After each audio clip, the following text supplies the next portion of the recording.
Brand ambassador है, पूरी दुनिया का नंबर 1 का लोकप्रिय नेता है। आपके अलोकप्रिय करने से लोकप्रिय नहीं बनेगा। जब तक देश के 130 करोड़ लोगों का उस पर विश्वास है, वो विश्वास इतनी आसानी से टूटने वाला नहीं है।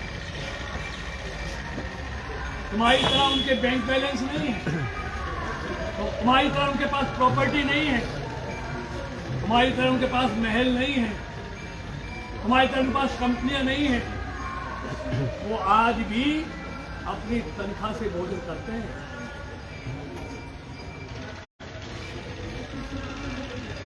तुम्हारी तरह मोदी सरकार का कोई मंत्री जेल नहीं गया। तो अंत में मित्रों, मैं ये कहना चाहता हूं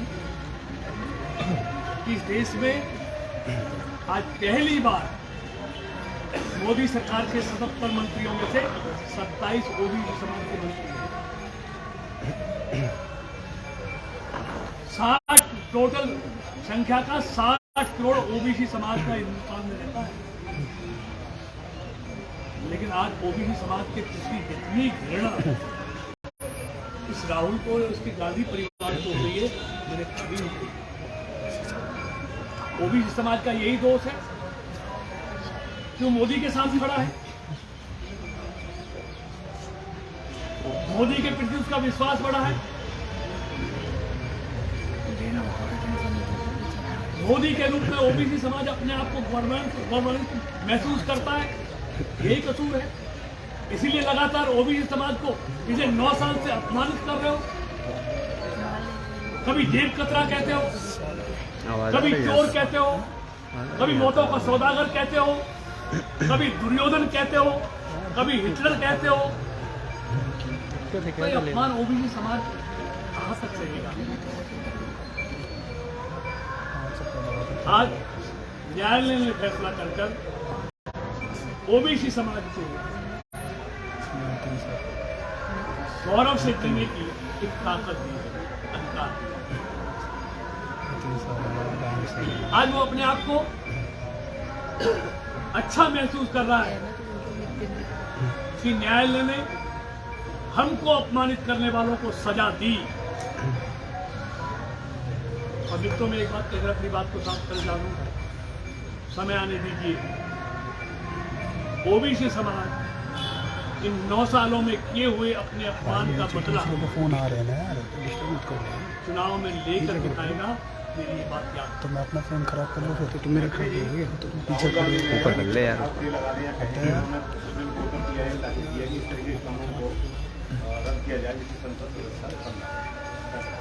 देखिए, अगर राहुल जी कल आज से 2013 में आ जाती है, आज से 10 साल पहले, तो नहीं तो आज ये दिन नहीं देखना। ये कानून तो उस समय आ रहा, उसमें मोहलत दी जा रही थी। इन्होंने खड़ा सरेआम, और कुछ नहीं थे, एक पार्टी के साधारण उपाध्यक्ष थे और कैबिनेट के अपने कैबिनेट के फैसले पार्टी है, कैबिनेट के फैसले को पार्टी। तो ये राजा है, कौन बोलेगा? तो आज भी अपने आप को राजा समझते हैं। मंत्री जी, विपक्ष देश की जनता ने इनको जमीन में मिला दिया, लेकिन आज भी राजा से कम नहीं समझते। मंत्री जी, विपक्ष में समाजवादी पार्टी हो चाहे कई सारी पार्टियां हैं, वो सारे एकजुट हो चुकी है। वो सब कहते हैं कि ये जो गलत किया है, ये पार्टी वाइज द्वेष भावना की भावना से किया गया है। नहीं, ये आज आज पहली बार हुआ है क्या? इसमें सरकार का और पार्टी की क्या भूमिका है? कोई भूमिका नहीं। ये कानून पीपल्स रिप्रेजेंटेशन एक्ट 1951 का बना हुआ है, और इससे पहले भी अनेकों सांसदों की, विधायकों की सदस्यता जा चुकी है।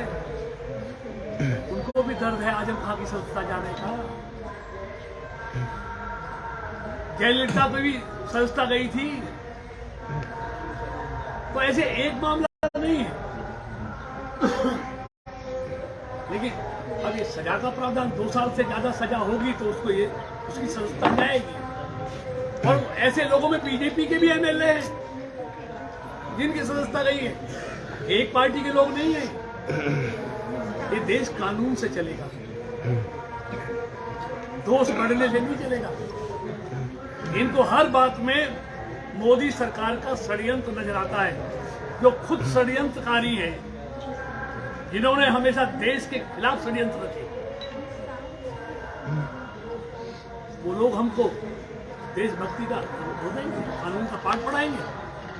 जिन्होंने कभी कानून को नहीं माना। मंत्री जी, कल कांग्रेस ने पूरे देश भर में प्रदर्शन किया।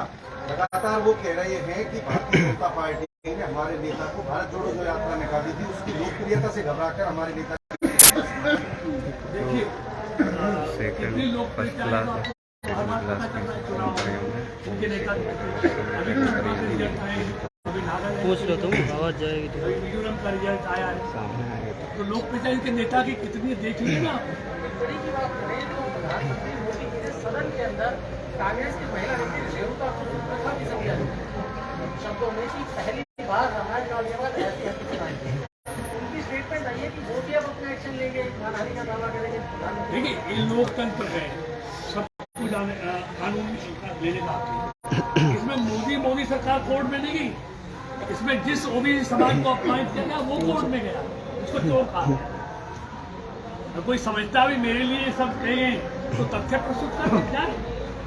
अभी आपने कहा गोली कर शहीद हो जाना, इसका क्या मतलब वो जैसे जैसे देखिए अभी पहली बात नहीं, जैसे जैसे चुनाव नजदीक आएगा सिर्फ देश में नहीं विदेशों में भी जो भारत को ताकते हैं वो भी अगले चुनाव को लड़ने वाली है बाहर बैठे बैठे।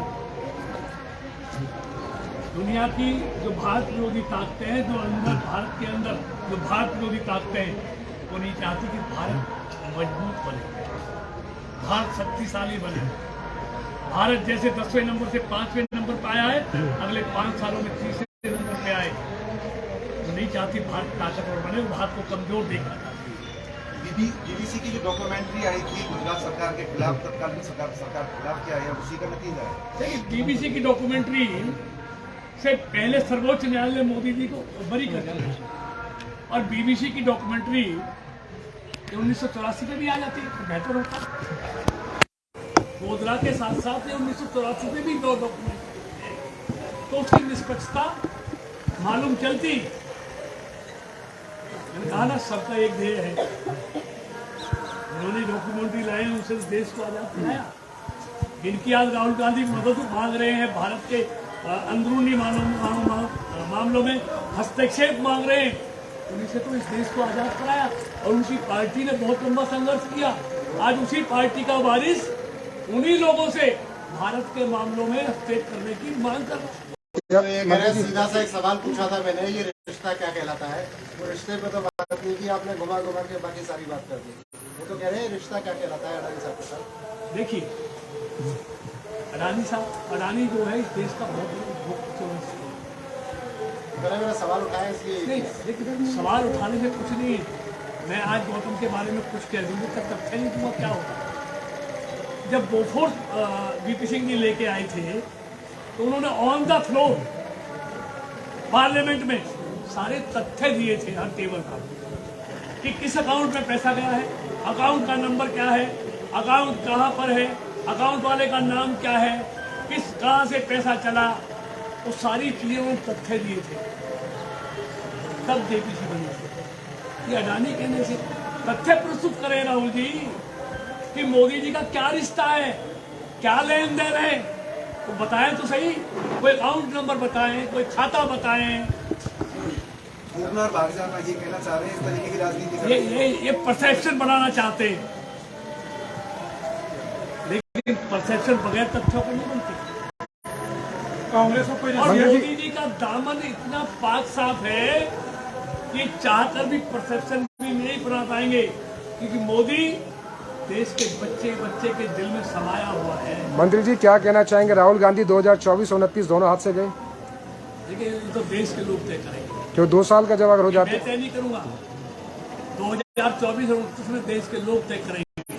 नहीं लड़ ही नहीं पाएंगे अगर रूल्स हैं के तो। लोग किस हाथों में देंगे? ये कानून नियमों के मुताबिक 6 साल तक तो लड़ ही नहीं सकते अगर 2 साल के बाद सजा हो जाती है। बहुत लोग हैं जो नहीं लड़ पाए। सहानुभूति का लाभ तो देगी ना, सहानुभूति शहीद हो गए।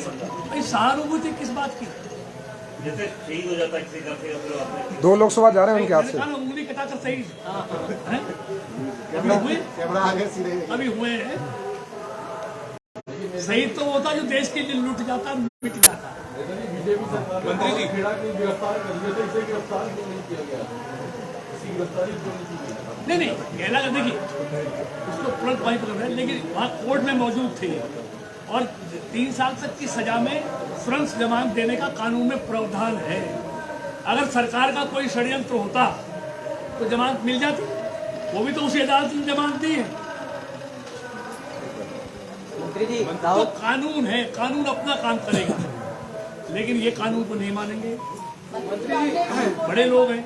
महत्वपूर्ण बात है कि कांग्रेस का एक धड़ा नहीं चाहता है और राहुल गांधी की हालत का मैंने कहा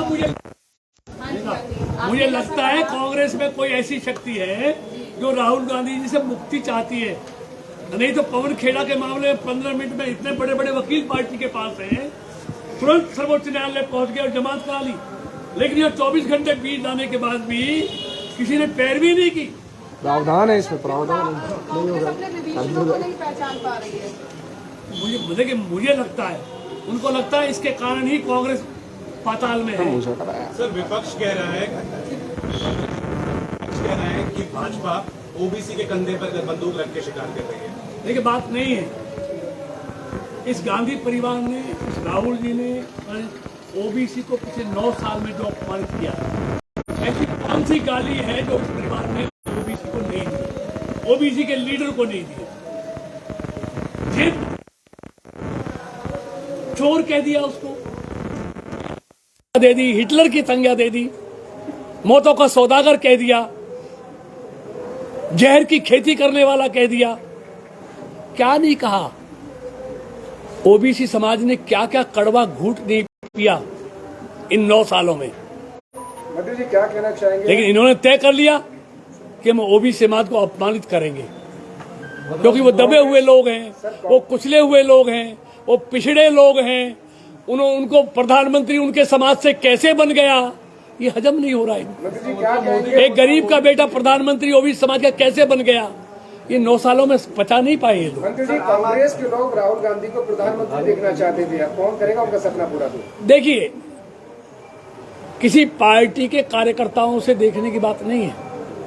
ये देश के लोग किसको प्रधानमंत्री देखना चाहते हैं, वो देश के लोग तय करेंगे। और मैंने कहा, कांग्रेस के लोग तो मुक्ति चाहते थे। न्यायालय ने माफी मांगने के लिए कहा, तो उन्होंने जैसे सजा हो रही है तो माफी मांगना नहीं, देखिए बात सुनिएगा, ऐसी मांगी राहुल जी कई बार सुप्रीम कोर्ट में मांग चुके हैं ना। राफेल में चौकीदार चोर है, अभी इस तरह अवमानना के 7 केस अभी और चल रहे हैं राहुल जी पर, और ये वहां से माफी मांगकर बचे थे। इस सजा वहां भी हो जाती। जब ये सुप्रीम कोर्ट में माफी मांग सकते हैं, यहां न्यायालय ने इनको ऑप्शन दिया था, विकल्प दिया था।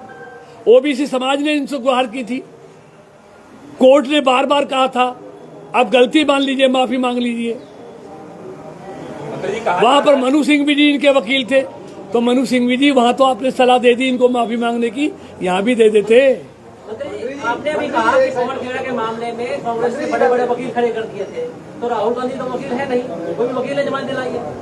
7 वकील ऑलरेडी खड़े थे पहले से। मैं कह रहा हूं ना, जो बड़े वो 15 मिनट में सर्वोच्च न्यायालय पहुंच गए थे। इनकी जमानत तो वही होगी ना सर। मैं कह रहा हूं, जब मेंबरशिप समाप्त हुई है तो इसके खिलाफ, जब इस सजा के खिलाफ 24 घंटे में सर्वोच्च न्यायालय जा सकते थे। मेरा कहने का मतलब ये है। लेकिन मंत्री जी, ये तो राजनीति में सदा होता आया है। बीजेपी में स्मृति ईरानी, सुषमा जी अब नहीं रही, चूड़ियां लेकर के प्रधानमंत्री के लिए पहुंच जाना, अनर्गल बयानबाजी तो हमेशा चलता रहता है। लेकिन ऐसे इतने बड़े स्तर पर देखिए, ऐसे शब्द नहीं कहे बीजेपी ने लिया है। देखिए, आप गलत कह रहे हैं गोयल जी। बीजेपी का इसमें कोई हाथ नहीं है, सरकार का कोई हाथ नहीं है। ये विशुद्ध रूप से न्यायालय का फैसला है। ये ओबीसी समाज के अपमान के बदले में न्यायालय ने फैसला सुनाया है। पार्टी का और सरकार का इसमें कोई हाथ नहीं है। आमतौर पर जब आम आदमी, लेकिन इनको हर चीज में सरकार का षड्यंत्र नजर आता है। इनको भाजपा का फायदा होगा या नुकसान होगा? आम आदमी भाजपा का फायदा होगा या नुकसान होगा? राहुल गांधी को देखिए, मोदी जी के प्रति लोगों का विश्वास लगातार बढ़ रहा है, और इसमें इस मामले में भारतीय जनता पार्टी नफा नुकसान नहीं देखती। ये कानून का मामला है, कानून अपना काम करेगा और कानून का राज सबको मानना पड़ेगा। कानून के अनुसार इस देश में चलना पड़ेगा। कानून की अवहेलना करके लोग ज्यादा दिन नहीं चल सकते। कानून का राज ही इस देश में चलेगा, संविधान का राज ही इस देश में चलेगा। जो भी कानून से खिलवाड़ करेगा, जो भी संविधान से खिलवाड़ करेगा, उसके खिलाफ ऐसी कार्रवाई होती रही है और होती रहेंगी, चाहे वो सत्ता पक्ष का हो चाहे वो विपक्ष का हो। मंत्री, आम आदमी जब अदालत के फैसले के विषय में कुछ बोलता है तो अदालत की अवमानना माना जाता है। लगातार कांग्रेसी इस तरीके की बातें कर रहे हैं कि ये मोदी सरकार ने करवाया है, जबकि अदालत का फैसला है। इस पे क्या कार्रवाई होगी? आप विधिक कानून के हिसाब से कार्रवाई की बात कर रहे हैं, क्या इन पे भी कोई कार्रवाई कराई जाएगी कि ये इस तरीके से अदालत की अवमानना कर रहे हैं? देखिए, अदालत की अवमानना करेंगे, स्वयं मोटो अदालत ले लेगी या कोई आदमी चला जाएगा कि मैंने तो कहा ना, इनको हर बात में, चाहे वो जयललिता हो, चाहे वो आजम खां हो, चाहे दूसरे हो, सरकार का षड्यंत्र नजर आता है। लेकिन जब यूपीए की सरकार में सदस्यता 4 सांसदों की और 31 विधायकों गई थी, तब सरकार का षड्यंत्र नजर में नहीं आया था इनको, क्योंकि तब सरकार अपनी थी। इनको तो हर टीकरा मोदी सरकार पर फोड़ना है, ये इनकी फितरत हो गई है, ये इनके लिए फैशन हो गया। धन्यवाद, नाश्ता करो। सीरियल ऑफेंडर की संख्या के बारे में बता दीजिए। ये बार बार ऐसे अपराध कर रहा है। अरे अब इतना लंबा थोड़ी ना चला गया। कमाल है, अभी भी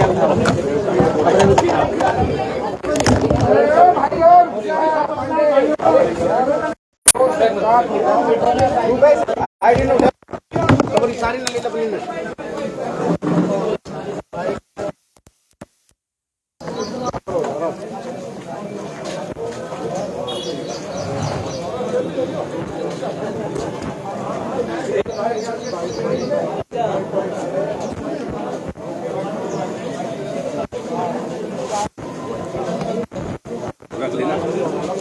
भरत वाला भी है, भरत वाला लेना चाहे